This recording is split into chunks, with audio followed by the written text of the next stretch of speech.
said something quick like, keep doing what you're doing. And I said, okay, I'll keep doing what I'm doing. And I was on his show. He had a show called Quite Frankly with Stephen A. Smith. It didn't last very long, but it was cool because he would bring on a lot of black people that had something important to say, that were thinkers. He bring in lots of black journalists.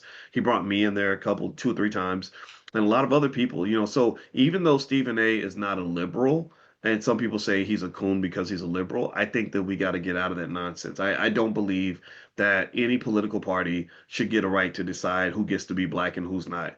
That's plantation stuff. That literally is plantation stuff. Yeah, I know some conservatives who are more committed to the black community than almost every liberal I know, and I know some liberals who will fight and die for black people like nobody else. And then I know some people in between that just, they're just doing whatever their political party tells them to do, and are not putting their own community first. They're just doing whatever their master tells them to do, their Republican or their Democratic master.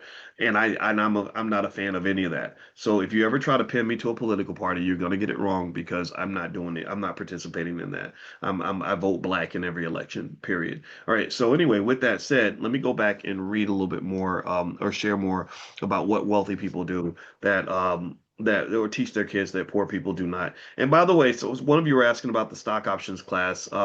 Yeah, I'll offer a discount for Black Friday. It's not Black Friday anymore, but I'll give you guys a discount in the next couple of days. So make sure you're on the text list.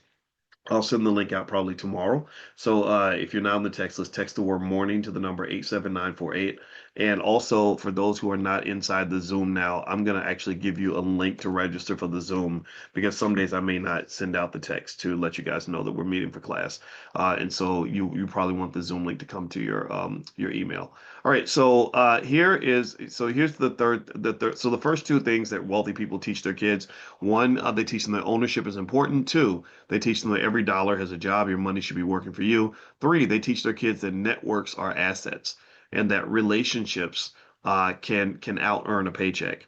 See, one of the things that we don't study enough, and I really think that this is a missed opportunity, is I think people should study relationships. I think that if you have people that you that are in your life that you either care about, or people that can help you to elevate.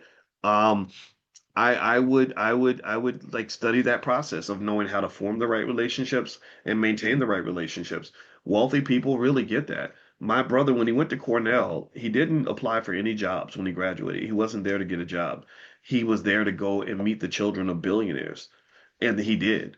And when he met children of billionaires, guess what? He's 40 something years old now, and he has friends that are billionaires now, right? So he can get on the phone and call up billionaires, right? I don't know these same people. I didn't go to Cornell. I went to Ohio State. Buckeye Nation, right? We're the best football team on the in the universe.